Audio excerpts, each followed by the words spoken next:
Come on, you.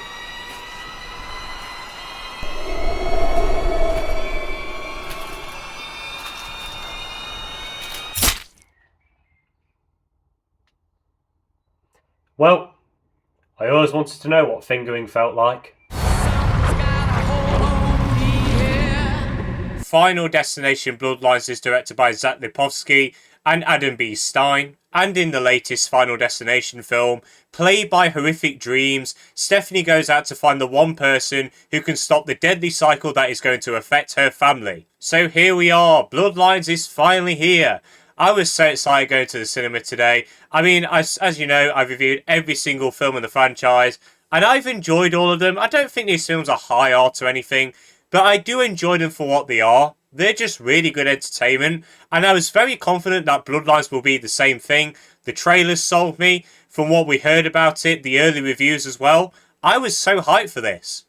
And I'm happy to say that not only did I think this was a worthy new entry to the franchise, I also think it's the best film. Bloodlines takes the Final Destination formula and does enough to make it stand out above the rest. What I think this film does better than the other films is mainly with story and characters. I think the characters are a lot more fleshed out, and while they're nothing top tier writing or anything, they at least stand out and they at least have something going for them. The main character, Stephanie especially, who's being played by these nightmares, which are affecting her life in a negative manner, so she desperately wants to find out why these are happening, and it makes sense that she tries to go and find this one person who has experience with these things and what these dreams are about. And I really did like the fact that the main focus was on a family, because when the deaths do happen, while some of them are very goofy, there really is an emotional gut punch with the characters. They react differently, they're actually crying, reacting, which is something that's not really present in the previous films. So I really did think that added a bit more to the characters. But of course, the main thing you're here for is the kills, and my god, some of the kills in this film were gnarly. I don't want to get into spoilers, but I mean, you've seen a couple in the trailer. The nose piercing kill, I mean, the way that it plays out in the film is pretty similar to the trailer. But oh my god, while it was very goofy, it was just still very entertaining. And the other kills, oh my god. I mean, you know it's bad when my two friends, one of them who really doesn't get that bothered about blood and gore, is like, oh no, oh my god. You know it was bad if he's reacting like that. I don't want to say too much, but the best kill in this movie involved magnetics. And that's all I'm going to tell you. When you see the film, you'll know 100% what I'm on about. Another thing that I think this film did really well was twists and turns. There was quite a few twists with the characters and how they relate to each other. It really does mess up the timeline of who should die next. And I really did think that was a really good job of messing with your brain. So you really didn't know who was going to die next sometimes. And my next positive is going to be a big spoiler. So if you don't want this spoiled, skip to this time code here. Of course, William Bloodworth is in this movie. Tony Todd's final role as the character and ever. Rest in peace to him. He was an amazing actor. He'll be sorely missed. But I'm so glad that he got to play the character one last time.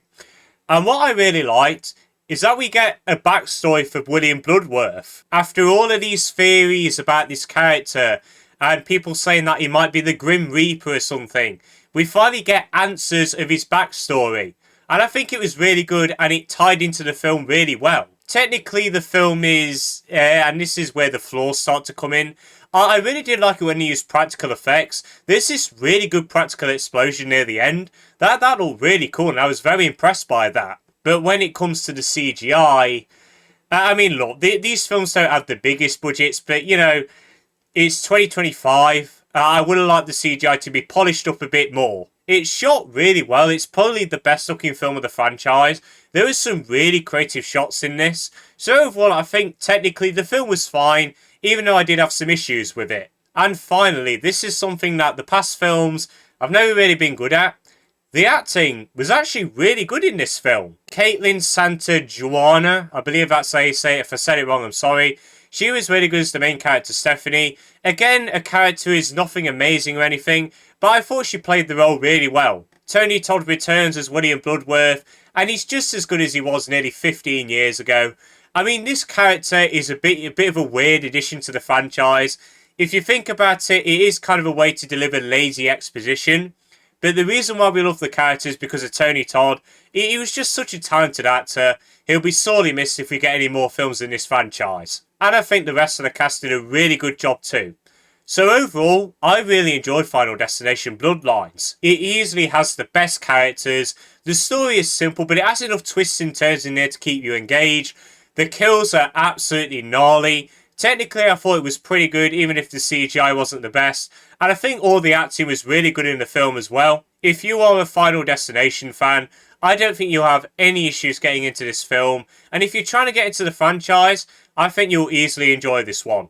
So I really enjoyed Final Destination Bloodlines. It's easily the best one of the franchise. I'm going to give it an 8 out of 10. One question I did have with this movie going into it was that would it make me want more films in the franchise? And while I did really like this film, I don't think we need any more films in the franchise, to be honest. I mean, think about it. We can't get Tony Todd back. And I know his character wasn't in all the films, but he just brings a really good presence to the films that he's in. And I just think that if you're going to keep going, you're going to ruin it in the end. So I just think, unless we have an amazing idea for a 7th film, I'd say just leave it at 6. I mean, we've ended it off with a bang. We've had 5 really good movies. One which is at least very entertaining for all the wrong reasons. I'd say that's it. Call it a day. You had a good run. Stop it there. But people, that is the end of my review of Final Destination Bloodlines. If you have seen the film, do let me know your thoughts on it. Did you like it? Did you not? Let me know. But I hope you all enjoyed this video. Have a good day. And see you later.